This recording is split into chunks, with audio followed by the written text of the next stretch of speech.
ನಮಸ್ಕಾರ. ಮುಖ್ಯಾಂಶಗಳು. ನೀತಿ ನಿರ್ಧಾರಗಳಲ್ಲಿ ಮಾನವತಾವಾದವನ್ನು ಅಳವಡಿಸಿಕೊಳ್ಳುವುದು ಅಗತ್ಯ. ಸಮನ್ವಯತೆಯಿಂದ ಅಭಿವೃದ್ಧಿ ಸಾಧ್ಯ. ಪ್ರಧಾನಿ ನರೇಂದ್ರ ಮೋದಿ. ಭಾರತೀಯ ವಿಜ್ಞಾನಿಗಳನ್ನು ಪ್ರೋತ್ಸಾಹಿಸಲು ವಿಜ್ಞಾನ ಉತ್ಸವ ಉತ್ತಮ ವೇದಿಕೆ. ಯುವ ತಲೆಮಾರಿನ ಆವಿಷ್ಕಾರಗಳಿಗೆ ಪ್ರೋತ್ಸಾಹ. ಸಚಿವ ಡಾಕ್ಟರ್ ಹರ್ಷವರ್ಧನ್. ಪ್ರಧಾನಮಂತ್ರಿ ಫಸಲ್ ಬಿಮಾ ಯೋಜನೆ ಕುರಿತು ಜನಪ್ರತಿನಿಧಿ ಅಧಿಕಾರಿಗಳೊಂದಿಗೆ ಕೇಂದ್ರ ಸಚಿವ ಪ್ರಹ್ಲಾದ್ ಜೋಶಿ ಚರ್ಚೆ. ಪರಿಣಾಮಕಾರಿ ಅನುಷ್ಠಾನಕ್ಕೆ ನಿರ್ದೇಶನ. ರಾಜ್ಯದ 117 ತಾಲೂಕುಗಳ 3019 ಗ್ರಾಮ ಪಂಚಾಯಿತಿಗಳಿಗೆ ನಾಳೆ ಮೊದಲ ಹಂತದ ಮತದಾನ. ಆಯೋಗದಿಂದ ಸಕಲ ಸಿದ್ಧತೆ. ವಾರ್ತೆಗಳ ವಿವರ. ಸರ್ಕಾರಗಳು ತಮ್ಮ ಪ್ರಮುಖ ನೀತಿ ನಿರ್ಧಾರಗಳಲ್ಲಿ ಮಾನವತಾವಾದವನ್ನು ಮುಂದುವರಿಸಬೇಕು ಎಂದು ಪ್ರಧಾನಿ ನರೇಂದ್ರ ಮೋದಿ 6ನೇ ಭಾರತ ಜಪಾನ್ ಸಂವಾದ ಸಮ್ಮೇಳನದಲ್ಲಿ ಇಂದು ತಿಳಿಸಿದರು. ಈ ಹಿಂದೆಯೂ ನಾವು ಸಂವಾದ ನಡೆಸಿದ್ದೇವೆ. ಆದರೆ ಈಗಿನ ನಮ್ಮ ಮಾತುಕತೆಗಳಲ್ಲಿ ಒಗ್ಗೂಡಿ ಅಭಿವೃದ್ಧಿ ಸಾಧಿಸುವುದು ಪ್ರಮುಖ ಉದ್ದೇಶವಾಗಿದೆ. ನಮ್ಮ ಇಂದಿನ ಕ್ರಿಯೆಗಳು ಮುಂಬರುವ ಸಂವಾದವನ್ನು ರೂಪಿಸಬೇಕಾಗಿದೆ. ಒಗ್ಗೂಡಿ ಕಲಿಕೆ ಹಾಗೂ ಆವಿಷ್ಕಾರಕ್ಕೆ ಪ್ರಾಧಾನ್ಯತೆ ಕಲ್ಪಿಸುವ ಸಮಾಜಗಳಿಗೆ ಈ ದಶಕ ಸೇರಿದ್ದಾಗಿದ್ದು, ಇದು ಯುವ ಮನಸ್ಸುಗಳನ್ನು ಬೆಳೆಸಲಿದೆ. ಆ ಯುವ ಮನಸ್ಸುಗಳು ಮುಂಬರುವ ದಿನಗಳಲ್ಲಿ ಮಾನವೀಯತೆಗೆ ಮೌಲ್ಯವನ್ನು ಸೇರಿಸಲಿವೆ ಎಂದು ಪ್ರಧಾನಿ ಆಶಯ ವ್ಯಕ್ತಪಡಿಸಿದರು. ಭಗವಾನ್ ಬುದ್ಧನ ವಿಚಾರ ಹಾಗೂ ಆದರ್ಶಗಳು ಯುವ ಜನಾಂಗಕ್ಕೆ ಪ್ರೇರಣೆಯಾಗಿವೆ ಎಂದ ಪ್ರಧಾನಿ, ನಮ್ಮ ಪ್ರಜಾಪ್ರಭುತ್ವದ ಮೌಲ್ಯಗಳನ್ನು ಈ ಮೂಲಕ ಹಂಚಿಕೊಳ್ಳಬೇಕು. ಯುವಕರ ನಡುವೆ ಭಗವಾನ್ ಬುದ್ಧನ ವಿಚಾರ ಮತ್ತು ಆದರ್ಶಗಳನ್ನು ಬೆಳೆಸಲು ಜಪಾನ್ ಉತ್ತಮ ರೀತಿಯಲ್ಲಿ ಕಾರ್ಯನಿರ್ವಹಿಸುತ್ತಿದೆ ಎಂದು ಹೇಳಿದರು. ಸಾಂಪ್ರದಾಯಿಕ ಬೌದ್ಧ ಸಾಹಿತ್ಯ ಮತ್ತು ಶಾಸ್ತ್ರಕ್ಕಾಗಿ ಪ್ರತ್ಯೇಕ ಗ್ರಂಥಾಲಯ ರಚನೆ ಕುರಿತು ಇದೇ ವೇಳೆ ಪ್ರಸ್ತಾಪಿಸಿದ ಪ್ರಧಾನಿ, ಈ ಗ್ರಂಥಾಲಯ ಸಂಶೋಧನೆ ಮತ್ತು ಸಂವಾದಕ್ಕೆ ಒಂದು ವೇದಿಕೆಯಾಗಲಿದೆ. ಸಮಕಾಲೀನ ಸವಾಲುಗಳ ವಿರುದ್ಧ ಬೌದ್ಧ ಸಂದೇಶ ನಮ್ಮ ಆಧುನಿಕ ಜಗತ್ತಿಗೆ ಹೇಗೆ ಮಾರ್ಗದರ್ಶನ ನೀಡುತ್ತದೆ ಎಂಬುದನ್ನು ತಿಳಿಯುವ ಅಗತ್ಯವಿದೆ. ಈ ನಿಟ್ಟಿನಲ್ಲಿ ಮಾನವೀಯತೆ, ಅಹಿಂಸೆ, ಸ್ವಾತಂತ್ರ್ಯ, ಸಹಿಷ್ಣುತೆ ಹಾಗೂ ಐತಿಹಾಸಿಕ ಪರಂಪರೆಯನ್ನು ಮುಂದುವರಿಸಿಕೊಂಡು ಹೋಗಬೇಕು ಎಂದು ಪ್ರಧಾನಿ ಪ್ರತಿಪಾದಿಸಿದರು.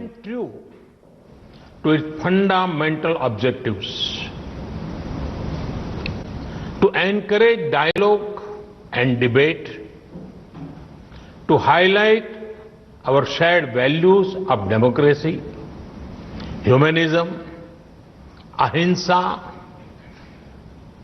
freedom and tolerance, and to carry forward our ancient tradition of spiritual and scholarly exchanges. I would like to thank the government of Japan for the constant support to Samvad. Friends, this forum has done great work to ensure, promote the ideas and ideals of Lord Buddha, especially among the youth. Historically, the light of Buddha's message spread out from India to many parts of the world. However, this light did not remain static. In each new place it reached, Buddhist thought continued to evolve further over the centuries. Because of this great treasures of Buddhist literature and philosophy can be found in many different monasteries across many different countries and languages. This body of writing is a treasure of humankind as a whole. Today, I would like to propose the creation of a library of all such traditional Buddhist literature and scriptures.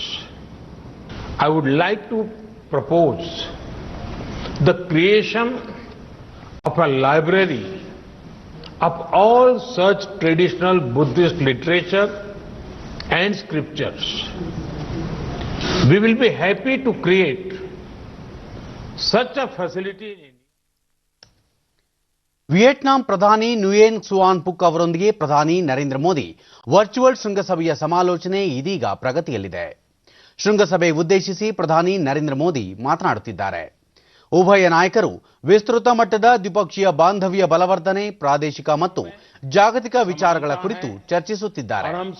Bharat Vietnam ನಡುವೆ ಭವಿಷ್ಯದ ಅಭಿವೃದ್ಧಿ ಕುರಿತಂತೆ ಸಮಗ್ರ ಕಾರ್ಯತಂತ್ರ ಸಹಭಾಗಿತ್ವದ ಬಗ್ಗೆಯೂ ಚರ್ಚೆ ನಡೆಯಲಿದೆ.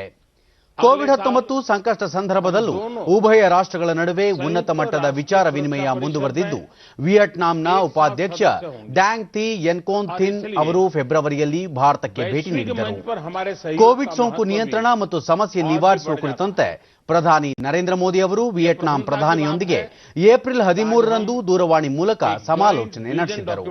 ಆಗಸ್ಟ್ 25ರಂದು ಎರಡೂ ದೇಶಗಳ ವಿದೇಶಾಂಗ ಸಚಿವರು 17ನೇ ಜಂಟಿ ಸಮಾಲೋಚನಾ ಸಭೆಯಲ್ಲಿ ಪಾಲ್ಗೊಂಡಿದ್ದರು. ರಕ್ಷಣಾ ಸಚಿವ ರಾಜನಾಥ್ ಸಿಂಗ್ ಕಳೆದ ತಿಂಗಳು 27ರಂದು ವಿಡಿಯೋ ಸಂವಾದದ ಮೂಲಕ ಚರ್ಚೆ ನಡೆಸಿದ್ದರು. ಇದೀಗ ನೇರ ಪ್ರಸಾರ ವೀಕ್ಷಿಸುತ್ತಿದ್ದೀರಿ.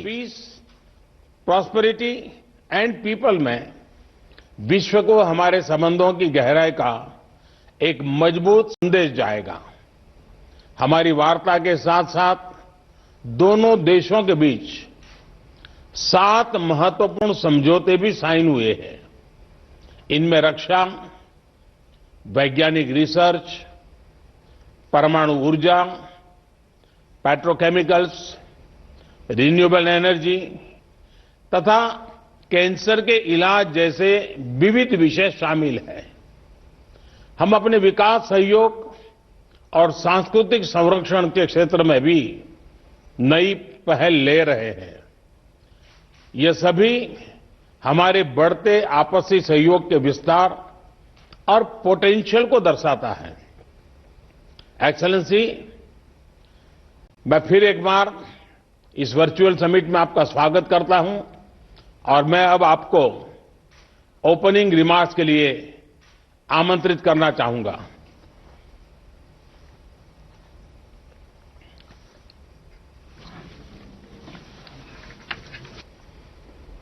Your Excellency, Prime Minister Narendra Modi, my dearest friend. I, my colleagues, the government and people of Vietnam have great pleasure to follow the second summit that we have in 2020. And our last telephone conversation was on 13th of April, where we discussed extensively. It was such a pity that I was not able to host you in Vietnam for the EAS and the ASEAN-India Summit in November. I really hope that the pandemic would soon be contained so that I can meet with you again in person. And I have to say that you had very important remarks about promoting the relations between India and ASEAN partners during the 37th ASEAN Summit. I recall in 2016. ವಿವಿಧ ವಲಯಗಳಲ್ಲಿ ಭಾರತೀಯ ವಿಜ್ಞಾನಿಗಳ ಸಾಧನೆಯನ್ನು ಪ್ರೋತ್ಸಾಹಿಸುವ ಮೂಲಕ ದೇಶದಲ್ಲಿ ವಿಜ್ಞಾನ ಜನಾಂದೋಲನವಾಗಬೇಕೆಂದು ಕೇಂದ್ರ ವಿಜ್ಞಾನ ಹಾಗೂ ತಂತ್ರಜ್ಞಾನ ಸಚಿವ ಡಾಕ್ಟರ್ ಹರ್ಷವರ್ಧನ್ ಹೇಳಿದ್ದಾರೆ. ದೆಹಲಿಯಲ್ಲಿಂದು ಭಾರತ ಅಂತಾರಾಷ್ಟ್ರೀಯ ವಿಜ್ಞಾನ ಉತ್ಸವ 2020 ಕುರಿತ ಪೂರ್ವಭಾವಿ ಪತ್ರಿಕಾಗೋಷ್ಠಿಯಲ್ಲಿ ಸಚಿವರು ವಿಜ್ಞಾನ ಹಾಗೂ ತಂತ್ರಜ್ಞಾನಕ್ಕೆ ಸಂಬಂಧಿಸಿದ ಮಾಹಿತಿಯ ಪ್ರಸರಣಕ್ಕೆ ಈ ಉತ್ಸವ ಸೂಕ್ತ ವೇದಿಕೆಯಾಗುವ ಜೊತೆಗೆ ಯುವ ತಲೆಮಾರುಗಳು ವಿಜ್ಞಾನದತ್ತ ಆಕರ್ಷಣೆಗೊಳಗಾಗಲು ಪ್ರೇರಣೆ ನೀಡಲಿದೆ ಎಂದು ತಿಳಿಸಿದರು. ವಿವಿಧ ಸವಾಲುಗಳನ್ನು ಎದುರಿಸಲು ವಿಜ್ಞಾನದ ಮಹತ್ವವನ್ನು ವಿವರಿಸಿದ ಸಚಿವ ಹರ್ಷವರ್ಧನ್, ಕೋವಿಡ್-19 ಸಾಂಕ್ರಾಮಿಕ ಒಡ್ಡಿರುವ ಸವಾಲುಗಳನ್ನು ವಿಜ್ಞಾನಿಗಳು ಸಮರ್ಥವಾಗಿ ನಿಭಾಯಿಸುತ್ತಿದ್ದಾರೆ. ಮಾನವ ಕುಲಕ್ಕೆ ಹಲವು ಒಳಿತುಗಳು ರೂಪುಗೊಂಡ 2020ನೇ ಇಸವಿ ವಿಜ್ಞಾನದ ವರ್ಷ ಎಂದು ಬಣ್ಣಿಸಿದರು. ಪ್ರಧಾನಿ ನರೇಂದ್ರ ಮೋದಿ ವಿಜ್ಞಾನಿಗಳಿಗೆ ಪ್ರೋತ್ಸಾಹ ನೀಡುತ್ತಿದ್ದು, ದೇಶದಲ್ಲಿ ವಿಜ್ಞಾನ ಹಾಗೂ ತಂತ್ರಜ್ಞಾನ ವಲಯದ ಅಭಿವೃದ್ಧಿಗೆ ಹೆಚ್ಚಿನ ಆದ್ಯತೆ ನೀಡುತ್ತಿದ್ದಾರೆ ಎಂದರು. ಆರೋಗ್ಯ ವಲಯದಲ್ಲಿ ಭಾರತ ಸ್ವಾವಲಂಬನೆ ಸಾಧಿಸಲು ಆತ್ಮನಿರ್ಭರ ಭಾರತ ಅಭಿಯಾನ ಗಮನಾರ್ಹ ಪಾತ್ರ ನಿಭಾಯಿಸುತ್ತಿದೆ ಎಂದು ಹೇಳಿದರು. ಬ್ರಿಟನ್ನಲ್ಲಿ ಕಂಡುಬಂದಿರುವ ಹೊಸ ಸ್ವರೂಪದ ಕೊರೋನಾ ವೈರಸ್ ಕುರಿತ ಮಾಧ್ಯಮಗಳ ಪ್ರಶ್ನೆಗೆ ಉತ್ತರಿಸಿದ ಸಚಿವರು, ಈ ಕುರಿತು ಯಾರೂ ಭಯಭೀತಿಗೊಳಗಾಗಬೇಕಾದ ಅಗತ್ಯವಿಲ್ಲ. ಭೀತಿ ಈವರೆಗೆ ಊಹೆಯಾಗಿದ್ದು, ಕೋವಿಡ್-19ಕ್ಕೆ ಸಂಬಂಧಿಸಿದಂತೆ ಸರ್ಕಾರ ಸಕಾಲಿಕ ಕ್ರಮಗಳನ್ನು ಕೈಗೊಂಡಿದೆ ಎಂದು ಪುನರುಚ್ಚರಿಸಿದರು. हम सब पूरा 1000 मतलब एक वर्ष इस बात के साक्षी हैं जो कुछ सबने साइंस की जो ताकत है, साइंस का जो पोटेंशियल है, साइंस के लिए जो नेशनल इंटरनेशनल कोलैबोरेशन का जो भाव पैदा होने की आवश्यकता है। कोविड के बावजूद किसी भी कारण से इसको टूटने नहीं देना चाहते थे और सबने मिलकर विचार विमर्श किया। 2020 में भी इंडिया इंटरनेशनल साइंस फेस्टिवल होगा और वो शुरुआत भी उसकी एक महत्वपूर्ण दिन में होगी और उसका जो अंत है वो भी एक महत्वपूर्ण दिन में होगा। और इसलिए कल 22 दिसंबर जो कि देश के इतने बड़े प्रसिद्ध वैज्ञानिक रामानुजन साहब की जयंती है, उस दिन ये हमारा कार्यक्रम प्रारंभ हो रहा है। और 25 दिसंबर जो हमारे सबके हृदय के साथ इतने जुड़े हैं, देश के पूर्व प्रधानमंत्री हैं श्री अटल बिहारी वाजपेयी जी की जयंती, उस दिन हमारा ये इंडिया इंटरनेशनल साइंस फेस्टिवल 2020 ये समाप्त होगा। ಪ್ರಧಾನಮಂತ್ರಿ ಫಸಲ್ ಬಿಮಾ ಯೋಜನೆ ಕುರಿತು ರಾಜ್ಯ ಕೃಷಿ ಸಚಿವ ಬಿಸಿ ಪಾಟೀಲ್ ಅವರೊಂದಿಗೆ ಕೇಂದ್ರ ಸಂಸದೀಯ ವ್ಯವಹಾರಗಳ ಸಚಿವ ಪ್ರಹ್ಲಾದ್ ಜೋಶಿ ಬೆಂಗಳೂರಿನಲ್ಲಿಂದು ಸಭೆ ನಡೆಸಿದರು. ಉಪಮುಖ್ಯಮಂತ್ರಿ ಲಕ್ಷ್ಮಣ ಸವದಿ, ಸಂಸದ ಶಿವಕುಮಾರ್ ಉದಾಸಿ, ಜನಪ್ರತಿನಿಧಿಗಳು ಸೇರಿದಂತೆ ಹಿರಿಯ ಅಧಿಕಾರಿಗಳು ಪಾಲ್ಗೊಂಡಿದ್ದರು. ಈ ವೇಳೆ ಮಾತನಾಡಿದ ಪ್ರಹ್ಲಾದ್ ಜೋಶಿ, ರೈತರ ಹಿತದೃಷ್ಟಿಯಿಂದ ಸಮಸ್ಯೆಗಳನ್ನು ಬಗೆಹರಿಸಲು 4-5 ಜಿಲ್ಲೆಗಳ ಸಂಸದರು, ಸಚಿವರು, ಶಾಸಕರು, ವಿಮಾ ಅಧಿಕಾರಿಗಳು ಮತ್ತು ಕೃಷಿ ಅಧಿಕಾರಿಗಳೊಂದಿಗೆ ಹೆಚ್ಚಿನ ಸಮನ್ವಯತೆ ಸಾಧಿಸುವಂತೆ ಸೂಚನೆ ನೀಡಿದರು. ಪ್ರಧಾನಮಂತ್ರಿ ಫಸಲ್ ಬಿಮಾ ಯೋಜನೆಯನ್ನು ರೈತರಿಗೆ ಪರಿಣಾಮಕಾರಿಯಾಗಿ ತಲುಪಿಸಲು ಎಲ್ಲರ ಸಹಕಾರ ಅಗತ್ಯ ಎಂದು ಹೇಳಿದ ಅವರು, ಈ ಸಂಬಂಧ ಅಂಕಿಅಂಶಗಳ ಮಾಹಿತಿ ಸಂಗ್ರಹಿಸಲು ಲಭ್ಯವಿರುವ ಅತ್ಯಾಧುನಿಕ ತಾಂತ್ರಿಕತೆಯನ್ನು ಉಪಯೋಗಿಸಿಕೊಂಡು ಇನ್ನೂ ಹೆಚ್ಚಿನ ರೀತಿಯಲ್ಲಿ ಕಾರ್ಯರೂಪಕ್ಕೆ ತರಲು ಸಭೆಯಲ್ಲಿ ನಿರ್ಧರಿಸಲಾಯಿತು ಎಂದು ತಿಳಿಸಿದ್ದಾರೆ. ರಾಜ್ಯದಲ್ಲಿ 2 ಹಂತಗಳಲ್ಲಿ ಗ್ರಾಮ ಪಂಚಾಯಿತಿಗಳಿಗೆ ಚುನಾವಣೆ ನಿಗದಿಯಾಗಿದ್ದು, ನಾಳೆ ಮೊದಲ ಹಂತದ ಮತದಾನ ನಡೆಯಲಿದೆ. ಕೊರೋನಾ ಸೋಂಕು ಹಿನ್ನೆಲೆಯಲ್ಲಿ ಅಗತ್ಯ ಮುನ್ನೆಚ್ಚರಿಕಾ ಕ್ರಮಗಳನ್ನು ಪಾಲಿಸಲಾಗುತ್ತಿದೆ. ನಾಳೆ 117 ತಾಲೂಕುಗಳ 3019 ಗ್ರಾಮ ಪಂಚಾಯಿತಿಗಳ 48,048 ಸ್ಥಾನಗಳ ಆಯ್ಕೆಗಾಗಿ ಮತದಾನ ನಡೆಯಲಿದೆ ಎಂದು ರಾಜ್ಯ ಚುನಾವಣಾ ಆಯೋಗ ತಿಳಿಸಿದೆ. 1,64,550 ನಾಮಪತ್ರಗಳು ಸಲ್ಲಿಕೆಯಾಗಿದ್ದು, 1,17,383 ಅಭ್ಯರ್ಥಿಗಳು ಅಂತಿಮ ಕಣದಲ್ಲಿದ್ದಾರೆ. 4,377 ಮಂದಿ ಅವಿರೋಧವಾಗಿ ಆಯ್ಕೆಯಾಗಿದ್ದು, 43,238 ಸ್ಥಾನಗಳಿಗೆ ನಾಳೆ ಮತದಾನ ನಡೆಯಲಿದೆ. ವಿವಿಧ ಕಾರಣಗಳಿಂದಾಗಿ 432 ಸ್ಥಾನಗಳಿಗೆ ನಾಮಪತ್ರ ಸಲ್ಲಿಕೆಯಾಗಿಲ್ಲ ಎಂದು ಆಯೋಗ ತಿಳಿಸಿದೆ. ಬೆಳಗ್ಗೆ 7ರಿಂದ ಸಂಜೆ 5 ಗಂಟೆಯವರೆಗೆ ಮತದಾನ ನಡೆಯಲಿದೆ. ಮತದಾನದ ಹಿನ್ನೆಲೆಯಲ್ಲಿ ಅಗತ್ಯ ಬಿಗಿ ಭದ್ರತೆ ಹಾಗೂ ಮುನ್ನೆಚ್ಚರಿಕಾ ಕ್ರಮಗಳನ್ನು ಕೈಗೊಳ್ಳಲಾಗಿದೆ. ಕೋವಿಡ್-19 ಹಿನ್ನೆಲೆಯಲ್ಲಿ ಈಗಾಗಲೇ ಸೂಕ್ತ ಮಾರ್ಗಸೂಚಿ ಬಿಡುಗಡೆ ಮಾಡಲಾಗಿದ್ದು, ಸಾರ್ವಜನಿಕರು ಮಾಸ್ಕ್ ಧರಿಸುವುದು, ವ್ಯಕ್ತಿಗತ ಅಂತರ ಕಾಯ್ದುಕೊಳ್ಳುವುದು ಸೇರಿದಂತೆ ಇತರ ನಿಯಮಗಳ ಪಾಲನೆ ಕಡ್ಡಾಯವಾಗಿದೆ. ಶಾಂತಿಯುತ ಚುನಾವಣೆ ನಡೆಸಲು 5,847 ಚುನಾವಣಾಧಿಕಾರಿಗಳು ಹಾಗೂ 6,085 ಸಹಾಯಕ ಚುನಾವಣಾಧಿಕಾರಿಗಳನ್ನು ನೇಮಿಸಲಾಗಿದೆ. ಒಟ್ಟು 45,128 ಮತಗಟ್ಟೆಗಳಲ್ಲಿ ಮತದಾನಕ್ಕೆ ಅವಕಾಶ ಕಲ್ಪಿಸಲಾಗಿದೆ.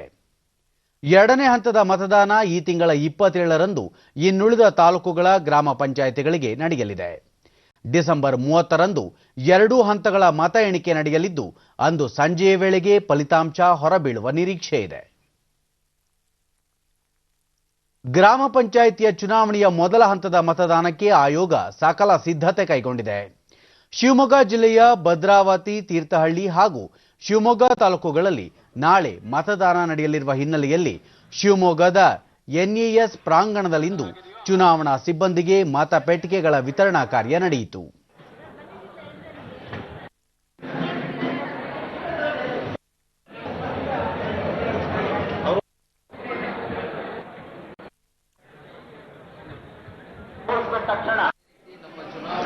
ಶಿವಮೊಗ್ಗ ತಾಲೂಕು ದಂಡಾಧಿಕಾರಿ ಡಾಕ್ಟರ್ ಎನ್ಜಿ ನಾಗರಾಜ್ ನಾಳೆ ನಡೆಯಲಿರುವ ಮೊದಲ ಹಂತದ ಚುನಾವಣೆಗೆ ಸಂಬಂಧಿಸಿದಂತೆ ಅಧಿಕಾರಿಗಳು ಮತ್ತು ಸಿಬ್ಬಂದಿಗೆ ಸೂಕ್ತ ತರಬೇತಿ ನೀಡಲಾಗಿದೆ. ಕೋವಿಡ್-19 ಹಿನ್ನೆಲೆಯಲ್ಲಿ ಎಲ್ಲಾ ಮುಂಜಾಗ್ರತಾ ಕ್ರಮಗಳಿಗೆ ಸೂಚಿಸಲಾಗಿದೆ ಎಂದರು. ಎಲ್ಲ ಸೂಕ್ಷ್ಮ ಮತ್ತೆ ಅತಿ ಸೂಕ್ಷ್ಮ ಮತಗಟ್ಟೆಗಳಿಗೂ ಸಹ ನಾವು ವಿಡಿಯೋಗ್ರಫಿಯನ್ನು ಮಾಡಿಸ್ತಿದ್ದೀವಿ.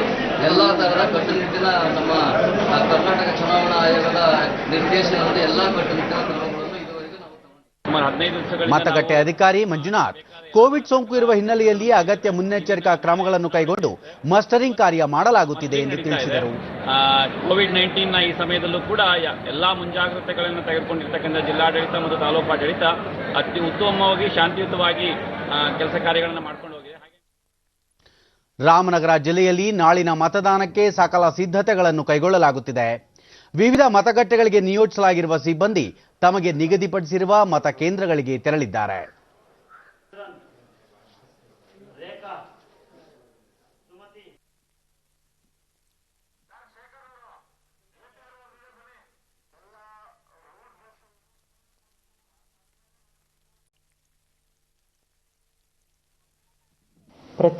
ಜಿಲ್ಲಾಧಿಕಾರಿ ಎಂಎಸ್ ಅರ್ಚನಾ ರಾಮನಗರದಲ್ಲಿ 193, ಕನಕಪುರದಲ್ಲಿ 310 ಮತಗಟ್ಟೆಗಳು ಸೇರಿದಂತೆ 546 ಮತಗಟ್ಟೆಗಳಿಗೆ 2481 ಸಿಬ್ಬಂದಿಯನ್ನು ನಿಯೋಜನೆ ಮಾಡಲಾಗಿದೆ. ಅಭ್ಯರ್ಥಿಗಳ ಎಡಗೈ ಹೆಬ್ಬೆಟ್ಟಿಗೆ ಶಾಹಿ ಹಾಕಲಾಗುವುದು ಎಂದರು. ಥರ್ಮಲ್ ಸ್ಕ್ಯಾನರ್ ಇಂದ ತಪಾಸಣೆ ಮಾಡಿ ಒಳಗಡೆ ಬಿಡ್ತಾರೆ. ಮತ್ತೆ ಈಗಾಗಲೇ ನಮಗೆ ಇದು ಸ್ಟೇಟ್ ಎಲೆಕ್ಷನ್ ಕಮಿಷನ್ ಇಂದ ಪ್ರತಿಯೊಂದು ಮತಗಟ್ಟೆಗೂ ಒಂದು ಕೋವಿಡ್ ಕಿಟ್ ಅಂತ ಹೇಳಿ ಕೊಟ್ಟಿದ್ದಾರೆ. ರೈತರ ಸಮಸ್ಯೆಗಳ ಕುರಿತು ಚರ್ಚಿಸಲು ಸರ್ಕಾರ ಬದ್ಧವಾಗಿದ್ದು ಮತ್ತೊಂದು ಸುತ್ತಿನ ಮಾತುಕತೆಗೆ ದಿನಾಂಕ ನಿಗದಿಪಡಿಸುವಂತೆ ರೈತ ಮುಖಂಡರಿಗೆ ಕೇಂದ್ರ ಮನವಿ ಮಾಡಿದೆ. ಈ ಕುರಿತು ರೈತ ಸಂಘಟನೆಗಳಿಗೆ ಪತ್ರ ಕೃಷಿ ಸಚಿವಾಲಯದ ಜಂಟಿ ಕಾರ್ಯದರ್ಶಿ ವಿವೇಕ್ ಅಗರ್ವಾಲ್ ತಮ್ಮ ಸಮಸ್ಯೆಗಳ ಕುರಿತಂತೆ ಮತ್ತೊಂದು ಸುತ್ತಿನ ಮಾತುಕತೆಗೆ ಆಗಮಿಸುವಂತೆ ಕೋರಿದ್ದಾರೆ. ಮುಕ್ತ ಮನಸ್ಸಿನೊಂದಿಗೆ ರೈತರ ಎಲ್ಲಾ ಸಮಸ್ಯೆಗಳಿಗೆ ಸೂಕ್ತ ಪರಿಹಾರ ಒದಗಿಸುವ ನಿಟ್ಟಿನಲ್ಲಿ ಕೇಂದ್ರ ಸರ್ಕಾರ ಸರ್ವ ಪ್ರಯತ್ನ ಮಾಡಲಿದೆ ಎಂದು ಅವರು ಹೇಳಿದ್ದಾರೆ. ರೈತರ ಸಮಸ್ಯೆಗಳ ಕುರಿತು ಚರ್ಚಿಸಲು ದೆಹಲಿಯ ವಿಜ್ಞಾನ ಭವನದಲ್ಲಿ ಮುಂದಿನ ಸಭೆ ನಡೆಸಲಾಗುವುದು ಎಂದು ವಿವೇಕ್ ಅಗರ್ವಾಲ್ ತಿಳಿಸಿದ್ದಾರೆ.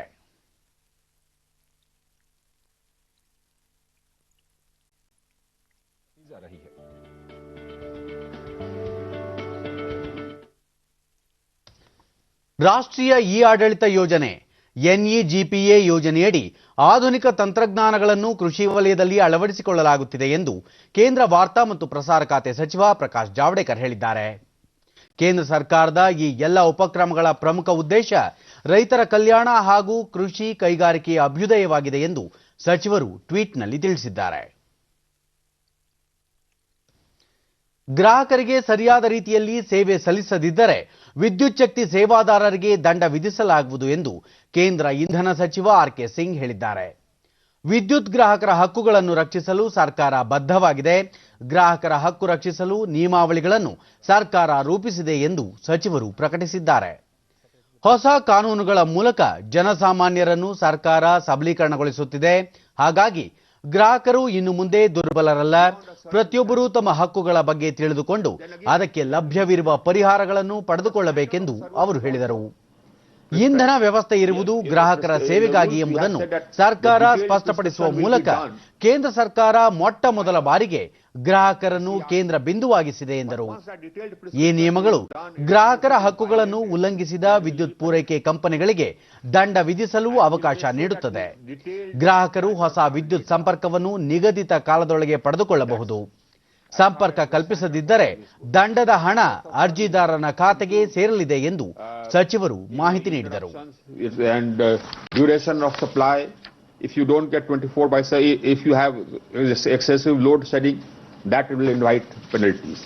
Now, rights of prosumers, that is something else again, which was a problem. If you wanted to set up a rooftop, you did not know where to go. Separately we have provided for that in the new rooftop policy. And you wanted a connection, a net metering connection, you had to run and run and run. Now we are laying down timelines for that. So the rights of prosumers, because the future is prosumers, people who produce power through rooftop and also consume power, who are grid connected and who have rooftops. So these are also, this is what the Secretary was mentioning. ಕೇಂದ್ರ ಹಣಕಾಸು ಸಚಿವೆ ನಿರ್ಮಲಾ ಸೀತಾರಾಮನ್ ದೆಹಲಿಯಲ್ಲಿಂದು ಮೂಲಸೌಕರ್ಯ, ಇಂಧನ ಹಾಗೂ ಹವಾಮಾನ ಬದಲಾವಣೆ ಕುರಿತ ತಜ್ಞರೊಂದಿಗೆ ಬಜೆಟ್ ಪೂರ್ವ ಸಮಾಲೋಚನೆ ನಡೆಸಿದರು. ಮುಂಬರುವಲ್ಲಿರುವ 2021-22ನೇ ಕೇಂದ್ರ ಬಜೆಟ್ಗೆ ಸಂಬಂಧಿಸಿದಂತೆ ನಡೆಸಲಾದ ಈ ಸಭೆಯಲ್ಲಿ ಹಣಕಾಸು ಖಾತೆ ರಾಜ್ಯ ಸಚಿವ ಅನುರಾಗ್ ಠಾಕೂರ್, ಹಣಕಾಸು ಕಾರ್ಯದರ್ಶಿ ಎ.ಬಿ. ಪಾಂಡೆ, ಆರ್ಥಿಕ ವ್ಯವಹಾರಗಳ ಇಲಾಖೆ ಕಾರ್ಯದರ್ಶಿ ತರುಣ್ ಬಜಾಜ್, ಮುಖ್ಯ ಆರ್ಥಿಕ ಸಲಹೆಗಾರ ಕೆವಿ ಸುಬ್ರಹ್ಮಣಿಯನ್ ಸೇರಿದಂತೆ ಹಿರಿಯ ಅಧಿಕಾರಿಗಳು ಪಾಲ್ಗೊಂಡಿದ್ದರು. ಇದು 11ನೇ ಬಜೆಟ್ ಪೂರ್ವ ಸಮಾಲೋಚನಾ ಸಭೆಯಾಗಿದೆ. ಇದಕ್ಕೂ ಮೊದಲು ವಿತ್ತ ಸಚಿವರು ಹಣಕಾಸು, ಬಂಡವಾಳ ಮಾರುಕಟ್ಟೆ, ಪ್ರಮುಖ ಉದ್ದಿಮೆಗಳು, ಕೈಗಾರಿಕೆ, ವಾಣಿಜ್ಯ ಸಂಘ ಸಂಸ್ಥೆಗಳು, ತಜ್ಞರು ಹಾಗೂ ಇನ್ನಿತರರೊಂದಿಗೆ ಕೇಂದ್ರ ಬಜೆಟ್ ಕುರಿತಂತೆ ಸಮಾಲೋಚನೆ ನಡೆಸಿದ್ದರು. ಪರಿಣಿತರೊಂದಿಗೆ ಸಮಾಲೋಚನೆ ನಡೆಸಿದ ನಂತರ 30 ಕೋಟಿ ಜನರಿಗೆ ಆದ್ಯತೆಯ ಮೇರೆಗೆ ಲಸಿಕೆ ನೀಡಲು ನಿರ್ಧರಿಸಲಾಗಿದೆ ಎಂದು ಕೇಂದ್ರ ಆರೋಗ್ಯ ಸಚಿವ ಡಾಕ್ಟರ್ ಹರ್ಷವರ್ಧನ್ ದೆಹಲಿಯಲ್ಲಿ ಹೇಳಿದ್ದಾರೆ. ಆರೋಗ್ಯ ಕಾರ್ಯಕರ್ತರು, ಕೋವಿಡ್ ಮುಂಚೂಣಿ ಹೋರಾಟಗಾರರಾದ ಪೊಲೀಸ್, ಸೇನೆ ಹಾಗೂ ಸ್ವಚ್ಛತಾ ಸಿಬ್ಬಂದಿ ಇದರಲ್ಲಿ ಸೇರಿದ್ದಾರೆ ಎಂದು ಅವರು ವಿವರಿಸಿದ್ದಾರೆ. 50 ವರ್ಷ ಮೇಲ್ಪಟ್ಟ ವಯೋಮಾನದವರಿಗೆ ಹಾಗೂ ನಿರ್ದಿಷ್ಟ ರೋಗಗಳಿಂದ ಬಳಲುತ್ತಿರುವ 50 ವರ್ಷದೊಳಗಿನವರಿಗೂ ಲಸಿಕೆ ನೀಡಲಾಗುವುದು ಎಂದು ಸಚಿವರು ತಿಳಿಸಿದ್ದಾರೆ. ಲಸಿಕೆಯ ಸುರಕ್ಷತೆ ಹಾಗೂ ಪರಿಣಾಮಕಾರಿತ್ವಕ್ಕೆ ಮೊದಲ ಆದ್ಯತೆ ನೀಡಲಿದ್ದು, ಈ ವಿಚಾರದಲ್ಲಿ ಸರ್ಕಾರ ರಾಜಿ ಮಾಡಿಕೊಳ್ಳುವ ಪ್ರಶ್ನೆಯೇ ಇಲ್ಲ ಎಂದರು. ಮುಂದಿನ ವರ್ಷದ ಜನವರಿಯ ಯಾವುದೇ ವಾರದಲ್ಲಿ ಭಾರತದಲ್ಲಿ ಕೋವಿಡ್ ಮೊದಲ ಲಸಿಕೆ ನೀಡುವ ಸಾಧ್ಯತೆ ಇದೆ. ಕೋವಿಡ್-19 ಲಸಿಕೆ ಕುರಿತಂತೆ ದೇಶದ ಜನರನ್ನು ಜಾಗೃತಿಗೊಳಿಸಲಾಗುತ್ತಿದೆ ಎಂದ ಅವರು, ಪ್ರತಿಯೊಬ್ಬರಿಗೂ ಲಸಿಕೆ ದೊರೆಯುವ ನಿಟ್ಟಿನಲ್ಲಿ ಅಗತ್ಯ ಕ್ರಮ ಕೈಗೊಳ್ಳಲಾಗುತ್ತಿದೆ. ಲಸಿಕೆಯಿಂದ ಯಾವುದೇ ಅಡ್ಡ ಪರಿಣಾಮ ಉಂಟಾಗುವುದಿಲ್ಲ ಎಂಬ ಬಗ್ಗೆ ಜನರಲ್ಲಿ ತಿಳಿವಳಿಕೆ ಮೂಡಿಸಲಾಗುತ್ತಿದೆ ಎಂದು ಹೇಳಿದರು. Hand hygiene and physical distance that we are all supposed to follow. I think things are significantly in a declining phase. I say that because right now you have just about 3 lakh active cases in the country. A few months back you had almost 10 lakh cases.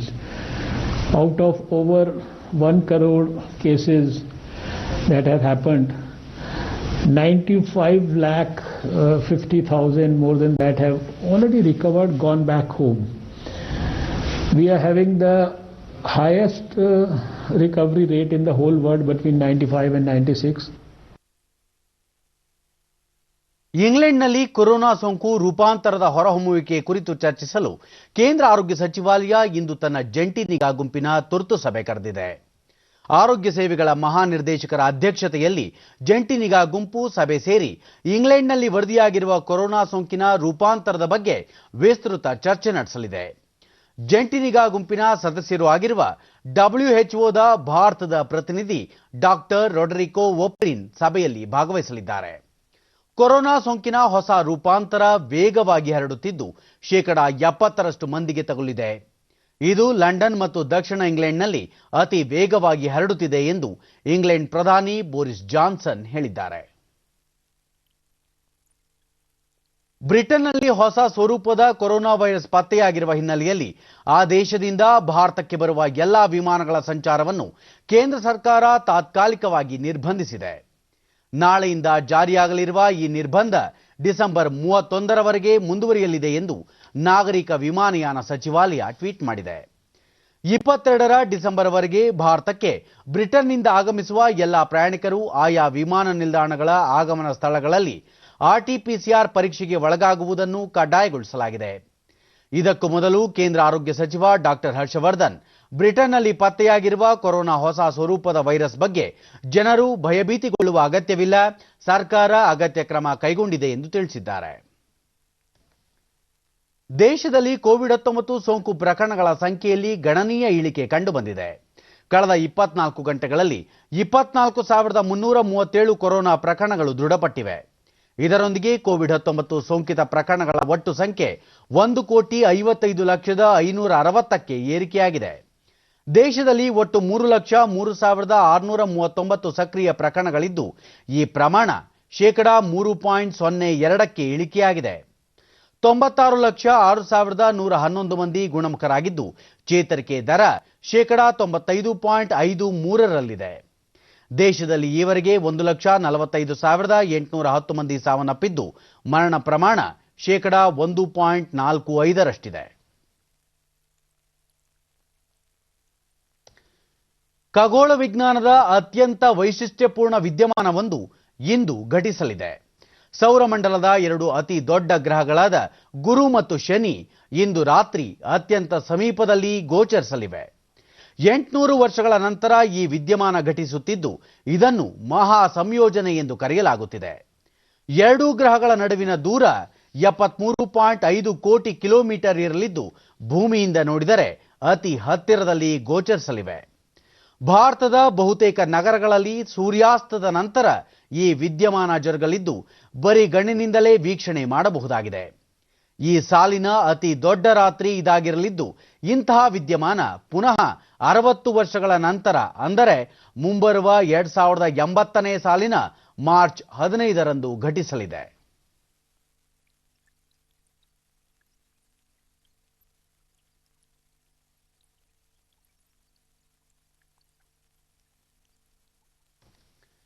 ಪ್ರಸಕ್ತ ಮುಂಗಾರು ಮಾರುಕಟ್ಟೆಯ ಅವಧಿಯಲ್ಲಿ ಕೇಂದ್ರ ಸರ್ಕಾರ ತನ್ನ ಅಸ್ತಿತ್ವದಲ್ಲಿರುವ MSP ಯೋಜನೆಯಡಿ ರೈತರಿಂದ ಮುಂಗಾರು ಬೆಳೆಗಳ ಸಂಗ್ರಹವನ್ನು ಮುಂದುವರೆಸಿದೆ. 15 ರಾಜ್ಯಗಳು ಮತ್ತು 2 ಕೇಂದ್ರಾಡಳಿತ ಪ್ರದೇಶಗಳಲ್ಲಿ ಶನಿವಾರದವರೆಗೆ ಸುಮಾರು 413 ಲಕ್ಷ ಮೆಟ್ರಿಕ್ ಟನ್ ಭತ್ತವನ್ನು ಖರೀದಿಸುವುದರೊಂದಿಗೆ ಸುಗಮವಾಗಿ ಪ್ರಗತಿ ಸಾಧಿಸಲಾಗಿದೆ. ಇದೇ ಅವಧಿಯಲ್ಲಿ ಕಳೆದ ವರ್ಷ 337 ಲಕ್ಷ ಮೆಟ್ರಿಕ್ ಟನ್ ಭತ್ತವನ್ನು ಖರೀದಿಸಲಾಗಿತ್ತು. ಕಳೆದ ವರ್ಷಕ್ಕೆ ಹೋಲಿಸಿದರೆ ಭತ್ತದ ಸಂಗ್ರಹದಲ್ಲಿ 22.25% ಹೆಚ್ಚಳವಾಗಿದೆ. ಒಟ್ಟು ಖರೀದಿಯ ಪೈಕಿ ಪಂಜಾಬ್ನಲ್ಲಿ ಕಳೆದ ತಿಂಗಳ 30ಕ್ಕೆ ಗರಿಷ್ಠ 202.77 ಲಕ್ಷ ಮೆಟ್ರಿಕ್ ಟನ್ ಭತ್ತ ಖರೀದಿಸಲಾಗಿದೆ. ಇದು ದೇಶದ ಒಟ್ಟು ಸಂಗ್ರಹದ 49.1%. ಅಂದಾಜು 77,957 ಕೋಟಿ ರೂಪಾಯಿ ಎಂಎಸ್ಪಿ ಮೌಲ್ಯದ ಮುಂಗಾರು ಮಾರುಕಟ್ಟೆ ಅವಧಿಯ ಕಾರ್ಯಾಚರಣೆಯಲ್ಲಿ ಸುಮಾರು 48.56 ಲಕ್ಷ ರೈತರು ಇದರ ಲಾಭ ಪಡೆದಿದ್ದಾರೆ.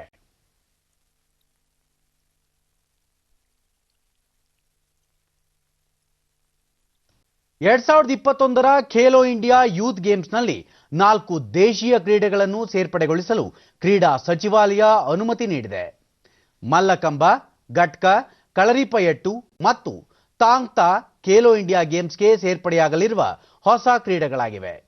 ಈ ನಿರ್ಧಾರ ಕುರಿತು ಪ್ರತಿಕ್ರಿಯಿಸಿರುವ ಕ್ರೀಡಾ ಸಚಿವ ಕಿರಣ್ ರಿಜಿಜು, ಭಾರತ ಶ್ರೀಮಂತ ಕ್ರೀಡಾ ಸಂಸ್ಕೃತಿಯನ್ನು ಹೊಂದಿದೆ.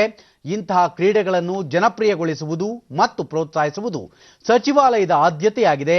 ಈ ಕ್ರೀಡೆಗಳಲ್ಲಿ ತೊಡಗಿರುವ ಕ್ರೀಡಾಪಟುಗಳಿಗೆ ಖೇಲೋ ಇಂಡಿಯಾ ಯೂತ್ ಗೇಮ್ಸ್ ಉತ್ತಮ ವೇದಿಕೆಯಾಗಲಿದೆ ಎಂದಿದ್ದಾರೆ. ದೇಶದ ವಿಭಿನ್ನ ಭಾಗಗಳಿಂದ 4 ಕ್ರೀಡೆಗಳನ್ನು ಆಯ್ಕೆ ಮಾಡಿಕೊಳ್ಳಲಾಗಿದೆ. ಕಳರಿಪಯಟ್ಟು ಕೇರಳದಲ್ಲಿ ಜನಪ್ರಿಯವಾದರೆ ಮಲ್ಲಕಂಬ ಮಧ್ಯಪ್ರದೇಶ ಮತ್ತು ಮಹಾರಾಷ್ಟ್ರದಲ್ಲಿ ಹೆಚ್ಚು ಪ್ರಚಲಿತವಾಗಿದೆ. ಗಟ್ಕಾ ಮತ್ತು ತಾಂಗ್ತಾ ಕ್ರಮವಾಗಿ ಪಂಜಾಬ್ ಮತ್ತು ಮಣಿಪುರದ ಕ್ರೀಡೆಗಳಾಗಿವೆ.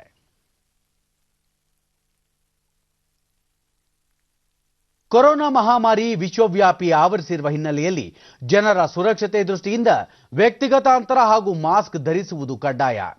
ನಮ್ಮನ್ನು ಹಾಗೂ ಇತರರನ್ನು ಕೋವಿಡ್ನಿಂದ ರಕ್ಷಿಸಲು ಪ್ರತಿಯೊಬ್ಬರೂ ಸರಿಯಾಗಿ ಮುಖಗವಸು ಧರಿಸುವುದು ಅಗತ್ಯವಾಗಿದೆ. ಈ ಹಿನ್ನೆಲೆಯಲ್ಲಿ ದೂರದರ್ಶನ ವಾಹಿನಿಯಲ್ಲಿ ಮಾಸ್ಕ್ ಅಪ್ ಇಂಡಿಯಾ ಅಭಿಯಾನ ಆರಂಭಿಸಿದೆ. ಒಂದು ಜಾಗತಿಕ ಮಹಾಮಾರಿ ಇಡೀ ಜಗತ್ತನ್ನು ಕಾಡುತ್ತಿದ್ದು ವ್ಯಾಪಕ ಹಾನಿಯನ್ನುಂಟು ಮಾಡುತ್ತಿದೆ. ವಿಶ್ವದಾದ್ಯಂತ ಕೋವಿಡ್-19 ಸಕ್ರಿಯ ಪ್ರಕರಣಗಳ ಸಂಖ್ಯೆ ಹೆಚ್ಚಾಗುತ್ತಿದೆ. ಪರಿಣಾಮಕಾರಿಯಾದ ಲಸಿಕೆಯನ್ನು ಅನ್ವೇಷಣೆ ಮಾಡಲಾಗುತ್ತಿದೆ. ಆದರೆ ಅಲ್ಲಿಯವರೆಗೂ ಇರುವುದು ಒಂದೇ ಮಾರ್ಗ: ಮುಂಜಾಗ್ರತೆ ವಹಿಸುವುದು ಮತ್ತು ಮುನ್ನೆಚ್ಚರಿಕೆಯ ಕ್ರಮ ಪಾಲಿಸುವುದು. ಮಾಸ್ಕ್, ಮುಖಗವಸು ಧರಿಸುವುದರಿಂದ ಕೋವಿಡ್-19 ಹರಡುವುದನ್ನು ಪರಿಣಾಮಕಾರಿಯಾಗಿ ನಿಯಂತ್ರಿಸಬಹುದು.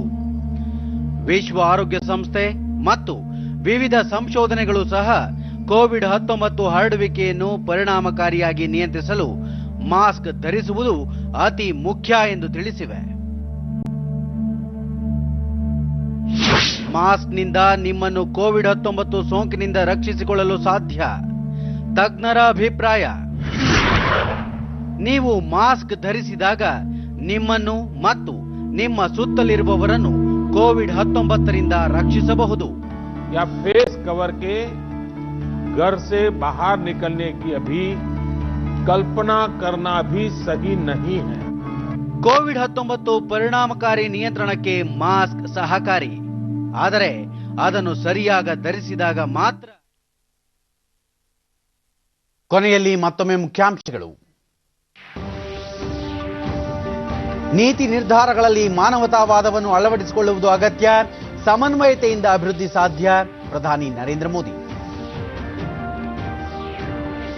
ಭಾರತೀಯ ವಿಜ್ಞಾನಿಗಳನ್ನು ಪ್ರೋತ್ಸಾಹಿಸಲು ವಿಜ್ಞಾನ ಉತ್ಸವ ಉತ್ತಮ ವೇದಿಕೆ, ಯುವ ತಲೆಮಾರಿನ ಆವಿಷ್ಕಾರಗಳಿಗೆ ಪ್ರೋತ್ಸಾಹ, ಸಚಿವ ಡಾಕ್ಟರ್ ಹರ್ಷವರ್ಧನ್. ಪ್ರಧಾನಮಂತ್ರಿ ಫಸಲ್ ಬಿಮಾ ಯೋಜನೆ ಕುರಿತು ಜನಪ್ರತಿನಿಧಿ ಅಧಿಕಾರಿಗಳೊಂದಿಗೆ ಕೇಂದ್ರ ಸಚಿವ ಪ್ರಹ್ಲಾದ್ ಜೋಶಿ ಚರ್ಚೆ, ಪರಿಣಾಮಕಾರಿ ಅನುಷ್ಠಾನಕ್ಕೆ ನಿರ್ದೇಶನ.